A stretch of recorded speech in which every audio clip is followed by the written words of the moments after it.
ಯೇಸುವಿಗೆ ಸ್ತೋತ್ರ. ಇಂದು 23 ಮೇ 2026.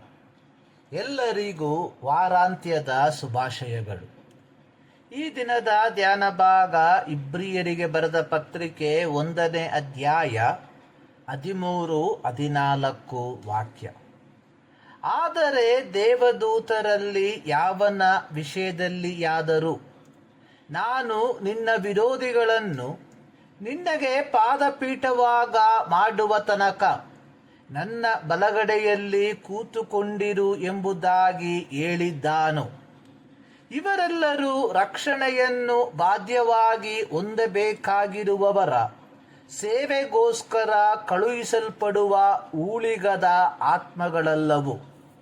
ಇಬ್ರಿಯರಿಗೆ ಬರೆದ ಪತ್ರಿಕೆ 1ನೇ ಅಧ್ಯಾಯದ 13ನೇ ವಾಕ್ಯವು ಇಬ್ರಿಯ ಗ್ರಂಥಕರ್ತವು ಕೀರ್ತನೆ 110 ಅದರ 1ನೇ ವಾಕ್ಯವನ್ನು ಉದ್ಧರಿಸಿ ಬರೆದಿರುವಂತಹ ವಾಕ್ಯವಾಗಿದೆ.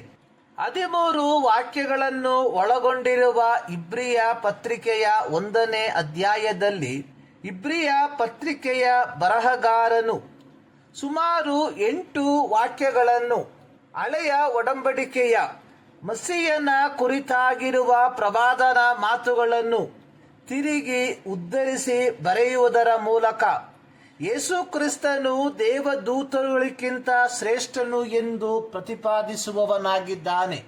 ದೇವರ ಬಲಗಡೆಯಲ್ಲಿ ಕುಳಿತುಕೊಳ್ಳುವ ಭರವಸೆಯನ್ನು ದೇವರು ಯಾವ ದೂತರಿಗೂ ಕೊಡಲಿಲ್ಲ. ಅದು ಮೆಸ್ಸಿಯನಿಗೆ, ಯೇಸು ಕ್ರಿಸ್ತನಿಗೆ ಮಾತ್ರ ಕೊಡಲ್ಪಟ್ಟದೆ. ಯೆಶಾಯನ ಪ್ರವಾದನ ಗ್ರಂಥ 6ನೇ ಅಧ್ಯಾಯದ 2 ಮತ್ತು 3ನೇ ವಾಕ್ಯದಲ್ಲಿ ಬರೆದಿರುವಂಥದ್ದು, ಆತನ ಸುತ್ತ ಸೆರಾಫಿಯರು ಅಂದರೆ ದೂತರು ಇದ್ದರು.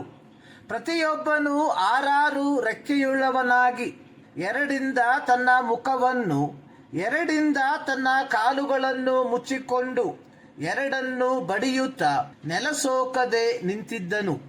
ಆಗ ಒಬ್ಬನು ಮತ್ತೊಬ್ಬನಿಗೆ, ಸೇನಾಧೀಶ್ವರನಾದ ಯೆಹೋವನು ಪರಿಶುದ್ಧನು, ಪರಿಶುದ್ಧನು, ಪರಿಶುದ್ಧನು, ಭೂಮಂಡಲವೆಲ್ಲ ಆತನ ಪ್ರಭಾವದಿಂದ ತುಂಬಿದೆ ಎಂದು ಕೂಗಿ ಹೇಳಿದರು.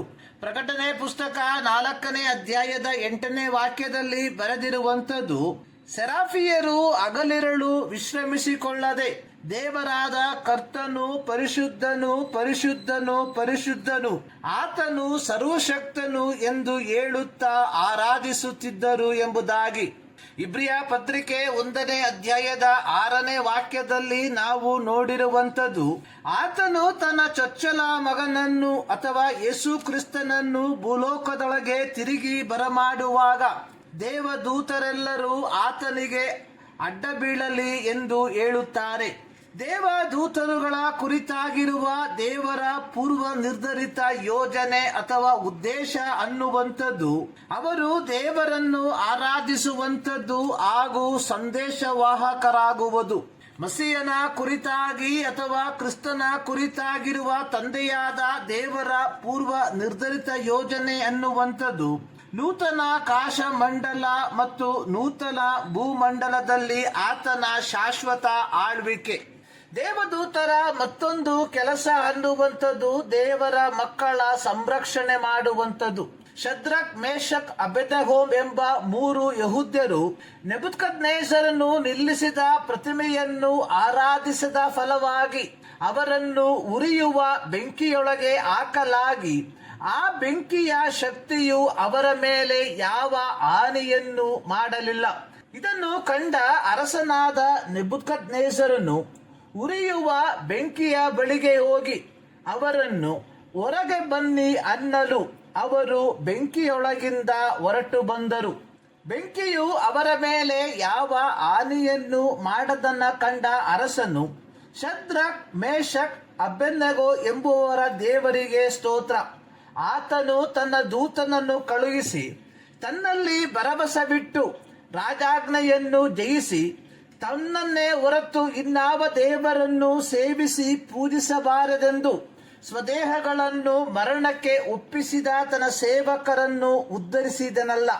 ದಾನಿಯೇಲ 3:23-28 ವಾಕ್ಯ.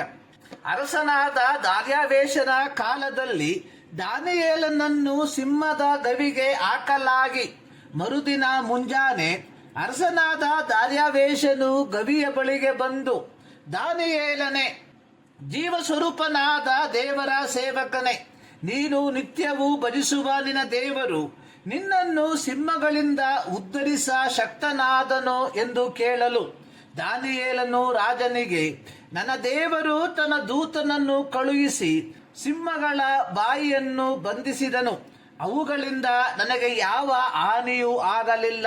ದಾನಿಯೇಲ 6:17-22 ವಾಕ್ಯ. ಪೌಲನ ರೋಮ್ ಪ್ರಯಾಣದ ಸಂದರ್ಭದಲ್ಲಿ ಅವರು ಸಂಚರಿಸುತ್ತಿದ್ದ ಹಡಗು ಬಿರುಗಾಳಿಗೆ ಸಿಲುಕಿ ಹಡಗು ಒಡೆದು ಹೋಗುತ್ತಿರಲಾಗಿ ಆ ರಾತ್ರಿಯಲ್ಲಿ ಕರ್ತನ ದೂತನು ಪೌಲನಿಗೆ, ಪೌಲನೇ, ಭಯಪಡಬೇಡ, ನೀನು ಚಕ್ರವರ್ತಿಯ ಮುಂದೆ ನಿಲ್ಲಬೇಕು.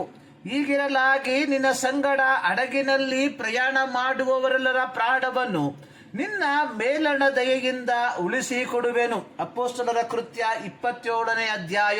1ನೇ ಶತಮಾನದ ಯಹೂದ ಕ್ರೈಸ್ತರು ದೇವದೂತರ ಮೇಲೆ ಅಸಮತೋಲಿತ ನಂಬಿಕೆಯನ್ನು ಬೆಳೆಸಿಕೊಂಡಂತೆ ಇಂದು ಅನೇಕರು ದೇವದೂತರ ಹೆಸರನ್ನು ಬಳಸಿಕೊಂಡು ಜನರನ್ನು ದಾರಿ ತಪ್ಪಿಸುವವರಾಗಿದ್ದಾರೆ. ಇಂತಹ ದುರ್ಬೋಧನೆಗಳಿಗೆ ಕಿವಿಕೊಟ್ಟು ನಿಮ್ಮ ನಂಬಿಕೆಯನ್ನು ವ್ಯರ್ಥಪಡಿಸಿಕೊಳ್ಳಬೇಡಿ.